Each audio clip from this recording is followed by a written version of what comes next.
My Love of Life Energy is a podcast created by Anna Scott. Anna knows that every human being sees life uniquely. In this podcast, she will talk to people and learn from them. These conversations are to shine the brilliance of each human being she speaks to. Join her. After each exploration, you will expand on your insights and see truth and beauty.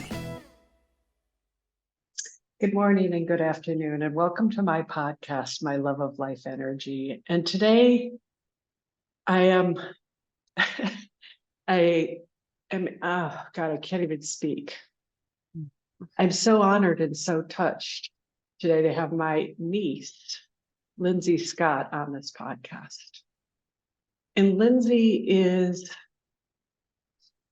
like no other. She's my soul. She's my sister.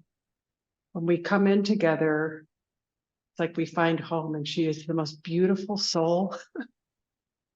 And I'm just so honored to have you here. It's almost like a dream come true. So thank you so much for being here. Lyndsey is a singer, a song leader, and an activist, and is the most beautiful combination and unique, true expression of the divine comes through her.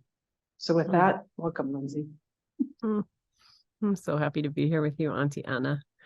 Oh, I wanted to have you on here because one is I love you beyond belief, but two is your music is not like anything I'd ever heard. And when I hear it, it heals something in me. And I'm just so curious if you could talk about your music and as a song leader and activist. Mm-hmm. Yeah, well, I grew up singing. And song in our household was an expression of devotion. So that was like encoded in me early on. My mom played the piano at our church, and at night she would sing her heart song. That was her way of unwinding, and it created a field of peace and improvisation in our home. And it was just true for me that music is our birthright, that music is an expression of our heart, and that music is for play. It's not for performance, it's for connection. And so that planted a deep seed in me, which, was alive in my upbringing in the context of the church. And then when I left that context in my 20s, that impulse kind of went underground. In my 20s, I was an artist around St. Louis, and we would just, sing in basement shows for the fun of it. And it came ripe in its own time, as fruits do, when I encountered the community singing movement. In 2014, I met my beloved mentor friend, Liz Rogg, who started a singing festival in Iowa called Village Fire, where people come together, much like all of our ancestors did, around fire to tell story, to drum, to sing, to play, to pray. And the first time that I risked to lead a song in that context, you teach through call and echo. So you share a line and the community sings it back to you. And I sang just a tiny little song that I sang for myself. My studio in St. Louis was in a warehouse up 4 flights of stairs, and it was dark. And I just caught this little protection song so that I could walk up the stairs in the dark feeling safe. And I sang the first line, "Love, don't worry." And the whole community sang back, "Love, don't worry." And I just burst into tears, laughing and crying, because my soul recognized a piece that's mine that had been lost, which is of community witness and of the sum of our parts being so much larger than we are. And that village witness of being in a circle that maybe, all of our ancestors knew of, like, you come into the world and there's 40 pairs of eyes loving you, watching you, coaching you into the soul that you're here to be, like Francis Weller says. And so the music that I catch and carry is in this tradition of oral call and echo teaching. So all the songs are very simple. And the songs are meant to be sung by all voices, reclaiming music from an industry that puts people on stage, that all beings have the right to make music, and that singing is a way that our souls work things out It's a way of keeping our mind where we want our mind to grow. And really, like I think Saint Augustine says, she who sings prays twice. There's a particular power when we engage a thought with our vocal cords, with our frequency, our wavelengths behind it. That thought has quite a lot of power to go and do work inside, but also rippling out. Oh my God, Lyndsey. When you said song is for play, not for performance, say more about that. Yeah, I think song it's like a friend. When I'm washing dishes and just like, it's like whistle while you work. It's like a friend. Like my mom actually, when she was potty training us, she sang this little ditty, "Come out, little beams, come out." We would just like, so from the time we were little, song is just something you do while you're doing life. And in that, I never had like fear around using my voice or the thought that my voice needed to sound a certain way to be appreciated or welcome. And so many of us have some level of vocal trauma, whether it was like the music teacher being like, don't sing so loud, or whatever we had given to us around like the quality or the welcome of our voice. So many people, when they come to a community song circle, are like, oh, I love to sing, but everybody tells me to shut up. Or I love to sing, but only in the car, the shower. But there's a certain, like scientifically, people have studied that our heartbeats actually sync up when we sing together. So there's a way of creating a field of resonance and being embodied that comes very naturally and quite easily through singing together, that my teacher and mentor Lawrence Cole calls a technology of belonging. Song primes us to be with each other and for each other in a particular way. I'm so moved right now because I was one of those trauma ones. Your grandmother, my mother, would say to me, "Don't sing. Your voice is horrible." Wow. Yeah. Wow. We love you, Grandma Kitty. Why you do that? Innocently. Right. And so you carry this song into circles and you lead circles now. Can you speak about that? Like the song circles, because you're about to go on a journey to the East Coast. Yeah, this summer I decided just to dedicate myself fully to learning and practicing this technology, just giving myself a whole lot of reps. So I was just on the West Coast for 2 months, and I'm about to go on the East Coast with my dear friend, Shireen Amini. And just like song is a technology that's old and familiar, and we all remember somewhere vestigially, circle is the same way. When we're in a circle shape, there's a container for I think mutual discovery that's different than the stage audience paradigm. And I really love playing with this way of being together. And so when we circle together, we slow down, we drop into our bodies, we learn these songs, and it's a way of collectively aiming our consciousness towards certain codes or certain truths. Can you tell me about an experience, like it's like you're speaking right now. I can feel my body go, oh my God, I remember this. And it's so foreign at the same time, like, because I just see the stage performer and I'm in the audience. And this is completely different. Yeah. I'll tell the story of one of my dearest songs, and one of my best known songs is called "The Way Knows the Way." I had jotted down in my journal an unattributed or anonymous quote that I had caught in one of Tosha Silver's book. And I just jotted down in my journal, "You don't have to know the way knows the way."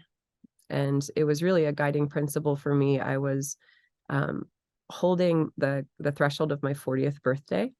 And as a person with a womb who hasn't birthed a child into this world, I was really holding the inquiry and the ache of how I am to mother in this lifetime. And I was really met by those words that I can hold the nurture that I am, the love that I am, the mother that I am, without yet knowing how that will manifest in this lifetime. And one of my favorite ways to be an inquiry is to go ride my bike. I live here in the Midwest and it's really flat. And so you can get a lot of miles in one day, and I'll ride for weeks or months at a time. And for my 40th birthday, I was giving myself the summer to bike. I called it the Womb Room Bike About. And the first day I set out, a lot of times when I catch songs is on my bicycle. And so the first day when I set out, this song, as I'm biking, you could feel the rhythm of the pedals, and this song just dropped into my spirit. You don't have to know the way knows the way. You don't have to plan the way, trust the way, feel your way. The way knows, the way knows, the way knows the way. Oh, Lyndsey. So I have chills. It's a good one. It's a workhorse. That song came here to do some things. And so that song for a while just worked me. And then I was out with the teenagers at this Village Fire festival. They leave the community for an overnight to have an adventure by themselves, and then come back to the community and are welcomed back. It's a really beautiful project.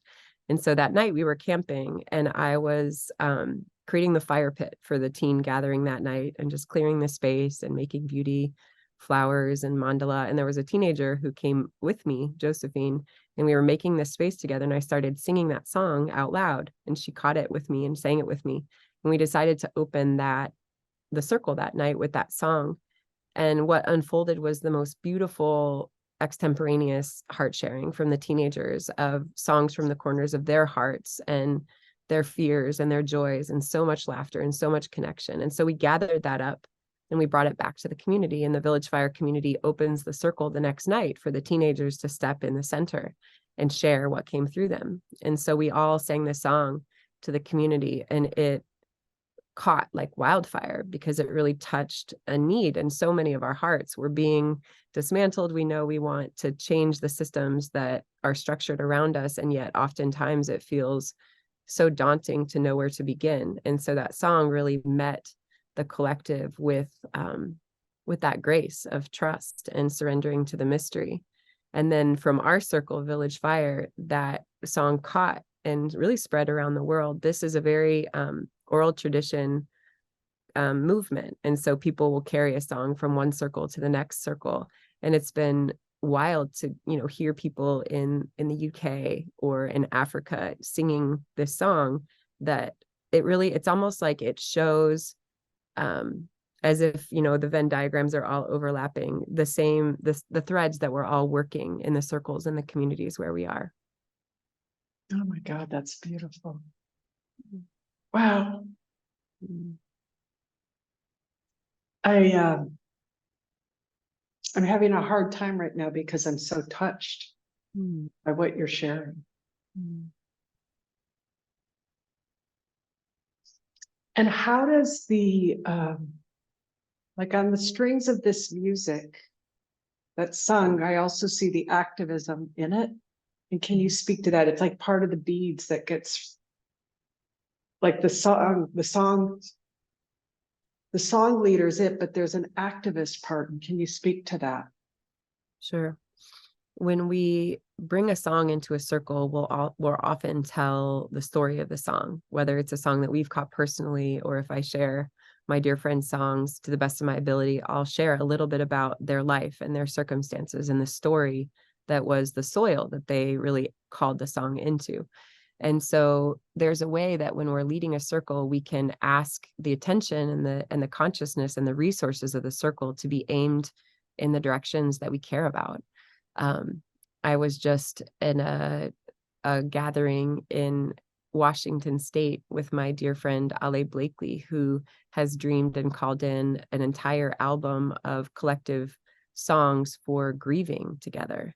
And so 220 people were pouring their voices and their hearts and their resources into this prayer that we're remembering how to grieve together. We're remembering how to slow down. We're remembering how to send this energy backwards to the broken places in our lineages so that healing can also ripple to the forward generations. And my particular prayer right now is very aimed at the vision of abolition of the prison industrial complex. And Mhm. so I've been able to share about that and speak with every circle that I'm part of, bringing a song forward called Over Under, which is a song that I just wrote with my dear friend, incarcerated musician, Anthony Rod. He's incarcerated in Newton Correctional Facility in Iowa. And we were introduced to each other by the vision of Professor Mary Cohen at University of Iowa, who has a tremendous heart for bringing the resource of music to our incarcerated family. And she ran a choir for years inside that was half incarcerated singers and half singers from the outside that were invited to come in and sing together in real life, and make a beautiful big sound. And for their choir concerts, their families would be invited to come. And so for over years, she visioned and created a very active community of love, such that when these incarcerated musicians would be released and be returning citizens, they could build community with the family that they had begun to know inside. And like so many programs, this program was canceled during the pandemic and has not been allowed to begin again. And so in that heartbreak and in the commitment to the vision, Professor Mary Cohen has introduced musicians outside with musicians inside to be about collaborating.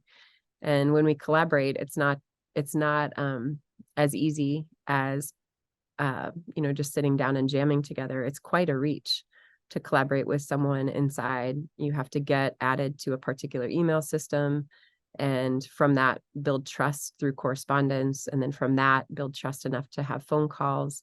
And so in this process, Tony and I got to share more of our backstories and find that the particular design of our collaboration was much bigger than creating a song together. Is about holding the crime that he had committed, which also matches a harm that I received. And so in holding our journey, we also stepped into the prayer of radical forgiveness and holding the trauma patterns in his life that led to his error and the trauma that ensued from my receiving of that violence. And we are stepping into a prayer that really feels larger than anything I've experienced around reconciliation. And so when I get to bring the song Over Under into a circle, I get to bring the energy of the work that he and I have done and are continuing to do around radical forgiveness. And we get to speak about the complexity. The prayer for abolition is not naive in my spirit. And I get to relate to other people and the complexity in their lives that comes up when we start to hold these visions that are so much larger than we are. So the way that I hold activism is much less from a political or policy level and much more about the energetic underpinnings of each of our particular soul work in this lifetime and the intersections that we find as we dig deeper. What I hear is the radical forgiveness, and what you just said is to be with the humanity of it and the pain and being present with it and not talk about it, but experience it and then forgive it. Exactly. And see the beautiful. It's heart work and soul work. And I deeply believe as is the inner, so is the outer, as above, so below. As each of us say yes to the work that is uniquely ours to do in this lifetime, the systems around us cannot help but to shift and reflect the change in our consciousness. Well, you just said it. If we really listen to what's in our heart, what you just said, if we do what's in our heart, what's true for us, then we're each unique. And we don't fall into a system. Yeah. And we can Or at see least we can see each other, which is such a gift, because so often we see according to our fear, or we see according to the trauma in our history. And as we open to the miracle of love, we can see, which is such a gift. Do you want to share your song, Over and Under? Sure. Yeah. I'll share With this intention. I'll share that the words over and under come from a shamanic journey that I was guided on. And in this journey, I experienced an energy of light and love moving over the barbed wire fence and under the barbed wire fence. And I experienced that as the care and the reach of outsiders reaching for the humanity and the stories and the wholeness of our incarcerated family. And I experienced that as the wisdom, the hard gained wisdom of our incarcerated family, who is keeping their soul alive at quite great cost, a quite great commitment. To stay alive inside requires a very strong spirit, and to receive from that teaching into our hearts, and then over and under again, continuing that reach over, receiving under, over and under. And in the vision, the energy moved at an increasing intensity and rate over and under the barbed wire fence until it zipped out the fence, much like you would rip off a Band-Aid. And so that, for me, has become the energetic aim of my prayer for abolition, that I continue reaching for my incarcerated family, and I continue to receive and care about their wisdom by reading their books, by sending resources inside. And the song sparked when Tony brought his guitar. He's a guitarist, and he brought his guitar to the phone, and I recorded the riff, which you can hear if you listen to the recording of the song. You can also hear his voice. And then you'll also hear my voice joined by a community choir sharing in the prayer. So I'll share the prayer here.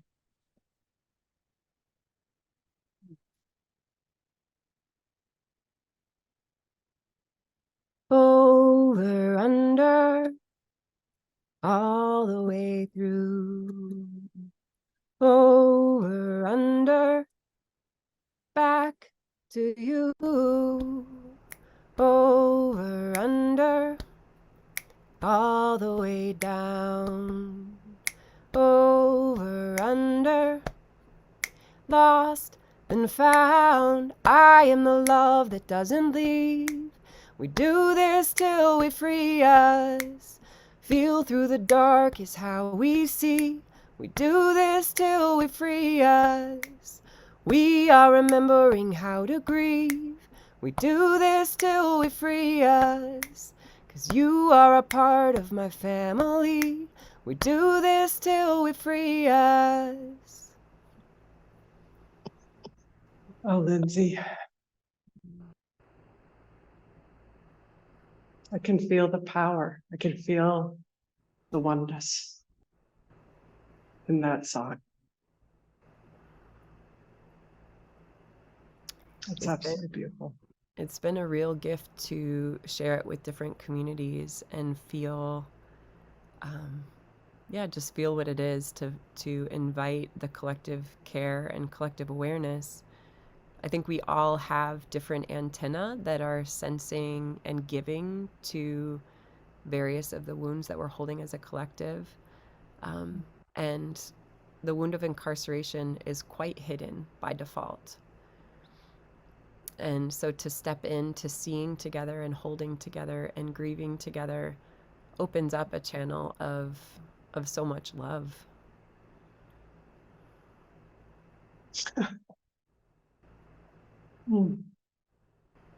I think that's the gift, is if what I've discovered for myself is what I'm willing to feel all of the pain, all of it, I end up back in the love. Exactly. It's the sweet secret of grief, is that it's actually all about loving.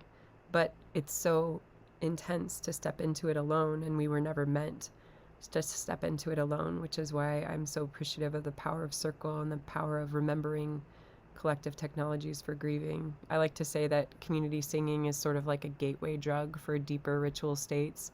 And I also host collective grief ritual inspired by the teachers Malidoma and Sibomfu Somé, who were commissioned by their elders in Burkina Faso, the Dagara people, to bring the technologies of collective grieving to the West, because they see the harm that we're causing by all this unmetabolized grief, and they know the need, and so they stepped into that need. Yeah, in Aikido they say when somebody only attacks when they're hurting, and when we can't be with our pain, we try to put it outside of somebody else. Yes. It's, can I be with my pain and be with it with grace? And when we hold it together, we alchemize it. The awareness, our loving awareness, is so powerful to alchemize. There's a ritual inspired by Joanna Macy, the Bowl of Tears ritual, and each person speaks to a grief that they're holding, and we add it collectively to the water that holds it with us. And I think it's one of the most beautiful experiences that I've had as a human, to feel the tender antenna of each person holding the grief that their body, mind, spirit perceives and experiences in this life.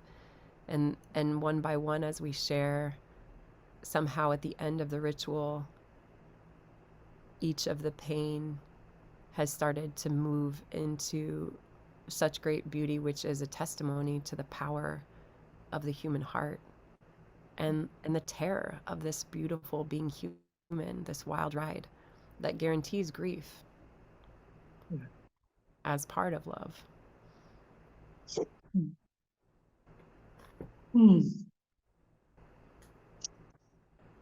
On that note, you have tours coming up.